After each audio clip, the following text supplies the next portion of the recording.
Assalamualaikum warahmatullahi wabarakatuh. Salam sejahtera bagi kita semua. Om Swastiastu, Namo Buddhaya, salam kebajikan.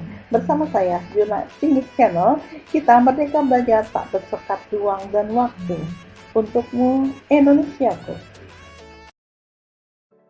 Jangan lupa like, subscribe, dan bunyikan lonceng. OP pertemuan 3 part 2.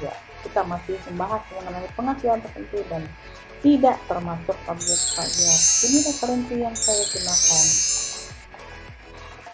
Kita bahas mengenai penjelasan Undang-Undang Pasal 4 Ayat 2 berdasarkan pertimbangan-pertimbangan antara lain.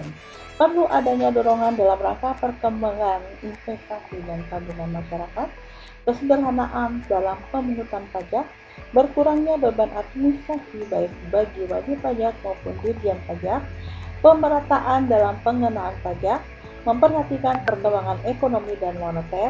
Maka di sini ada diberikan perlakuan tersendiri dalam pengenaan pajaknya. Perlakuan tersebut termasuk sifat, besarnya, dan tata cara pelaksanaan pembayaran, pemotongan, atau pemungutan yang diatur dengan peraturan pemerintah. Yang tidak termasuk subjek pajak yang pertama adalah bantuan atau sumbangan, termasuk zakat yang diterima badan amil zakat atau lembaga amil zakat dan penerima zakat yang berhak. Kenapa? Karena itu bersifat sosial zakat ya. Kemudian yang kedua adalah harta hibah dengan syarat tertentu, itu juga tidak masuk di dalam subjek pajak. Pasal 4 ayat 3. Warisan ini hanya pengalihan hak saja, jadi dia bukan merupakan penghasilan. Harta termasuk setoran tunai yang diterima oleh badan sebagai pengganti saham dan atau penyertaan modal. Selanjutnya penggantian atau imbalan dalam bentuk natura dan atau kenikmatan dari wajib pajak atau pemerintah. Yang kelima adalah pembayaran dari perusahaan asuransi kepada orang pribadi, termasuk sehubungan dengan asuransi kesehatan, kecelakaan jiwa atau diguna, dan beasiswa. Oke, kita lanjutkan yang tidak termasuk subjek pajak pasal 4 ayat 3. Ini yang tadi ya, ada bantuan hibah warisan harta, penggantian imbalan, pembayaran perusahaan asuransi. Kemudian ada dividen atau bagian laba yang diterima atau diperoleh PT sebagai wajib pajak dalam negeri, koperasi, BUMN atau BUMD dari penyertaan modal pada badan yang didirikan atau bertempat kedudukan di Indonesia dengan syarat dividen berasal dari cadangan laba yang ditahan dan kepemilikan pada badan yang memberikan dividen paling rendah 25% dari jumlah yang disetor dan harus memiliki usaha aktif di luar kepemilikan saham tersebut. Selanjutnya ada iuran yang diperoleh dana pensiun yang pendiriannya telah disahkan oleh Menteri Keuangan. Kemudian ada penghasilan dana pensiun, ini juga tidak dipungut pajak ya, dari modal yang ditanamkan dalam bidang tertentu yang ditetapkan oleh Menteri Keuangan. Kemudian ada bagian laba yang diterima atau diperoleh anggota dari badan usaha yang modalnya tidak terbagi atas saham. Penghasilan yang diterima atau diperoleh perusahaan modal ventura berupa bagian laba dari badan pasangan usaha yang didirikan dan menjalankan usaha atau kegiatan di Indonesia dengan syarat badan pasangan usaha merupakan perusahaan kecil, menengah, atau yang menjalankan kegiatan dalam sektor usaha yang ditetapkan dengan Kemenkeu, Keputusan Menteri Keuangan, dan sahamnya tidak diperdagangkan di bursa efek di Indonesia. Beasiswa yang memenuhi persyaratan tertentu ini juga tidak dikenakan ya. Kemudian sisa lebih yang diterima atau diperoleh badan lembaga nirlaba yang bergerak dalam bidang pendidikan, penelitian, pengembangan yang ditanamkan kembali, serta bantuan. Ini satu lagi yang tadi ada bantuan santunan yang dibayarkan penyelenggara jaminan sosial pada wajib pajak tertentu.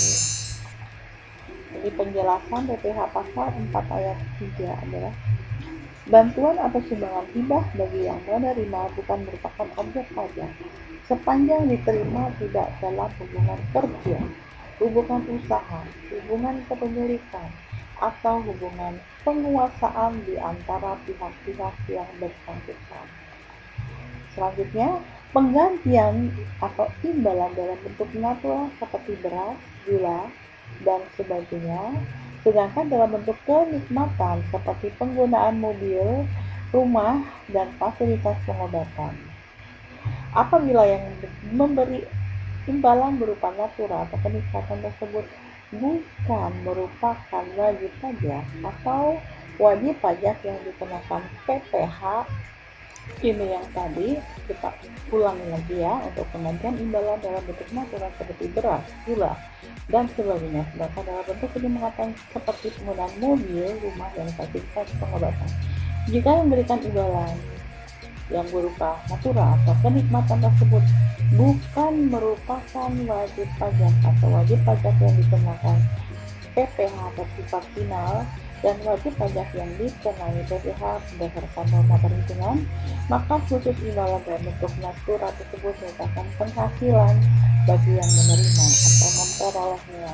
Sesuai PPh pasal 9 ayat 1 huruf B, premi asuransi yang dibayarkan oleh wajib pajak orang pribadi untuk kepentingan dirinya tidak boleh dikurangkan dalam perhitungan penghasilan kena pajak. Kenapa? Karena premi itu sudah ibaratnya seperti tabungan.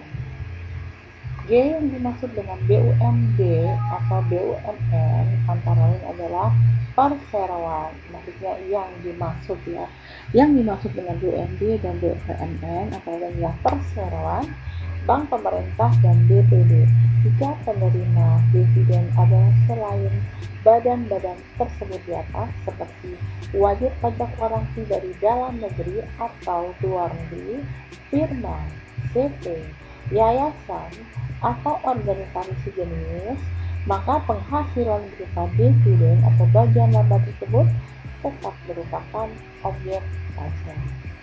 Untuk memperoleh pengenaan pajak badan-badan seperti PT, persekutuan, perkumpulan, firma, dan komisi yang merupakan himpunan para anggotanya dikenai pajak sebagai satu kesatuan pada tingkat badan tersebut, sehingga bagian laba yang diterima para anggota badan bukan lagi objek pajak. Perusahaan modal Ventura adalah sebuah perusahaan yang kegiatan usahanya membiayai badan usaha sebagai pasangan usaha dalam bentuk penyertaan modal untuk jangka waktu tertentu. Jadi ibaratnya yang memberikan anak, ya bukan punya dia tapi sementara ya dibimbing dikasih modal di perusahaan Ventura. Jadi sampai di sini jumpa kita untuk yang kedua, pertemuan yang ketiga. Wassalamualaikum warahmatullahi wabarakatuh. Salam sejahtera untuk kita semua. Om Swastiastu, Namo Buddhaya. Salam kebajikan.